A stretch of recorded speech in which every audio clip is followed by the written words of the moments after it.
So in the last video, I cut the coffee cupping short because we went to an Oktoberfest festival at Left Hand Brewing, and obviously we all know how that went.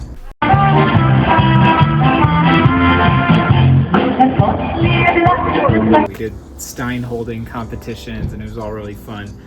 But that really made me want to make a video about Oktoberfest beers and their significance and why I like them, particularly around this time of year. I am a big fan of seasonal beverage consumption. Smell is very closely tied to memory, which is why you can have incredibly intense nostalgia brought on by familiar smells. And seasonal drinks quite often pair the best with the seasonal foods. I can already tell you that at the end of this video, I am going to crave some sauerkraut and bratwurst. I love Oktoberfest beers. They're an awesome way to kick off fall. They're still more light and crisp than other fall beer styles, but generally have like a sweeter malt backbone, which means that it's light enough to enjoy in the waning summer heat, but simultaneously hearty enough to enjoy as the weather cools. Traditionally, they're called Marzens, and traditionally brewed in March with more hops and malt, and at a slightly higher ABV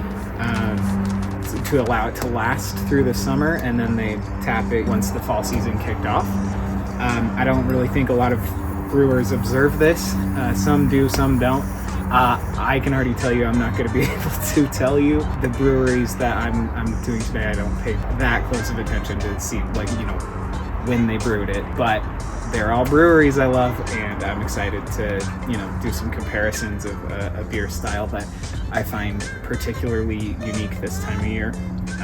So anyways, let's do some comparisons. All right, let's dive in. So up first we have Left Hand. There's a orange zest on the nose, maybe some like malty sweetness.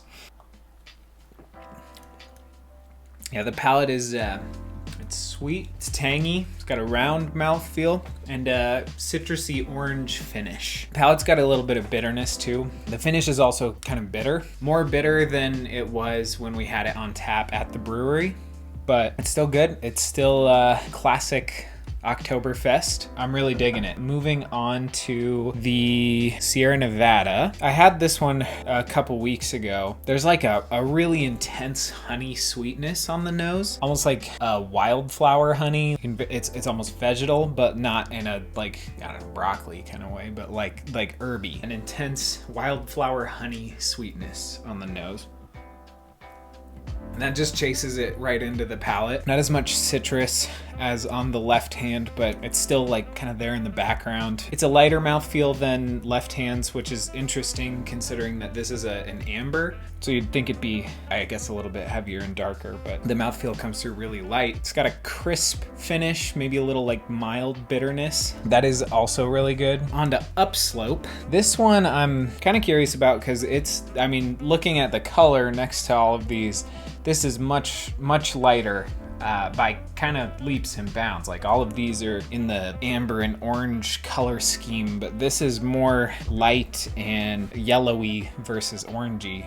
So I'm assuming that's gonna translate into lighter smells and flavors. I don't know if you can describe an aroma as watery, but that's what I'm getting, is like a watery, I guess, mild sweetness. So it's like there's not a lot there. There's some sweetness, but there's not much else going on the nose. On the palate, there's a lot of banana, very little sweetness, maybe a little bitterness. Again, watery is where my head goes. The mouthfeel is, though, oddly, like considering all of that, it's cloying, but it tapers off pretty quickly. And in keeping with that, the finish, maybe it has like a mild tanginess, but that also dissipates almost immediately. It's weird next to these. It's like that banana-iness is very present, and it gives me like a fancy PBR kind of vibe. Like I know that's not what they're going for, but it feels more like a light beer than what I typically associate with Oktoberfest and fest beers. That disappoints me because the Leopold Bros Pilsner floor malt in it, I was expecting more out of that, but I guess it sort of makes sense that it would come through lighter and banana-ier if it's using like a Pilsner malt, especially right next to this amber. It's kind of night and day between these two. This is much darker and richer and honey forward, and this is like light and banana, maybe a little sweet. Very Pilsnery for what I normally look for in an Oktoberfest. But it's good. I just don't know that I'd call it an Oktoberfest, but I guess to each their own. I still love Upslope and their beers. But let's move on to Odell. The nose is unassuming.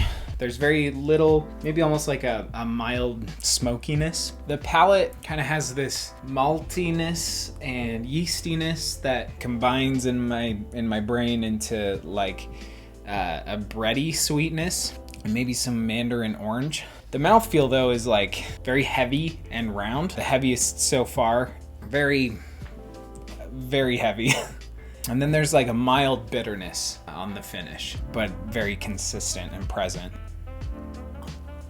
I mean, this beer is heavier as far as it goes. This beer is pretty caked up. All right, now let's move on to the Sam Adams, which is a classic, I think sometimes overhyped beer for the season, but let's see what this season brings us. So on the nose, it's classic Sam Adams. It smells like every other Sam Adams beer. I mean, they have this distinct smell that's like, it's hard to explain, but all of their beers have this as a through line that almost makes it feel cheap to me. I know they're the biggest independent brewer, and I say independent very lightly, but it's a little odd. There's like maybe a slight orange note that isn't there than on the other Sam Adams brews, and maybe more orangey on the nose than the rest of these.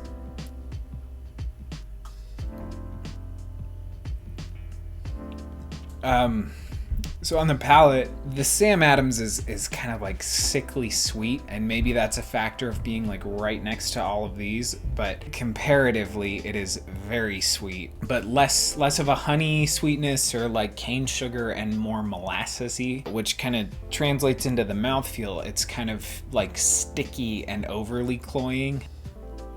And then the finish is like bitter and metallic, which, I mean, you would think that traditional reasoning would suggest that these would be more metallic, but I am getting more metallic flavors from the Oktoberfest from Sam Adams than the rest of these, even though it's in a glass bottle and those are in cans. It's a classic brew, but next to these, it kind of is put to shame, which is, it's a bummer, but it is also probably the most readily available than like the rest of these. So if it's the only one you can get your hands on, I still recommend it, but some of these might be a better choice. And lastly, we have the Coal Creek Tap. If you are not anywhere near Laramie, Wyoming, good luck getting your hands on it. I'm pretty excited about it. They didn't do it last year for obvious reasons, but they did it the year before and it was fantastic. And so I have pretty high expectations going in. So right away on the aroma, it is tropical, citrus, and malt. Probably more complex than some of the other ones up here.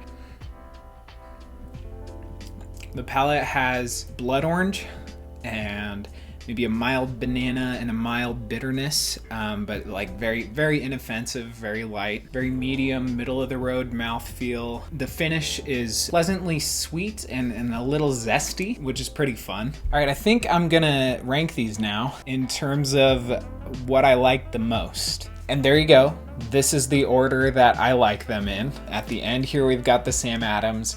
It's pretty plain, pretty middle of the road, inoffensive mostly, but it's also, it's not gonna do anything crazy for you. If you just wanna sit back and sip something, you can't go wrong, but that's about it. Then the Upslope, because of the Pilsner malt, it takes it too light for my taste and takes it into almost a different category, but I still, like it, and I think they tried some interesting things with it. The Odell was good, but I think it lost a little bit of its character in the can.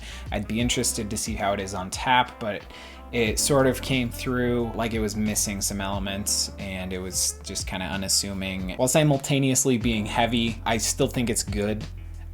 but there are some elements that aren't my favorite necessarily. The Sierra Nevada, I really enjoyed the amber nature of it. I promise you, I'm not just saying that as like, this made up tasting note or whatever. It is very honey sweet. You can't go wrong with it.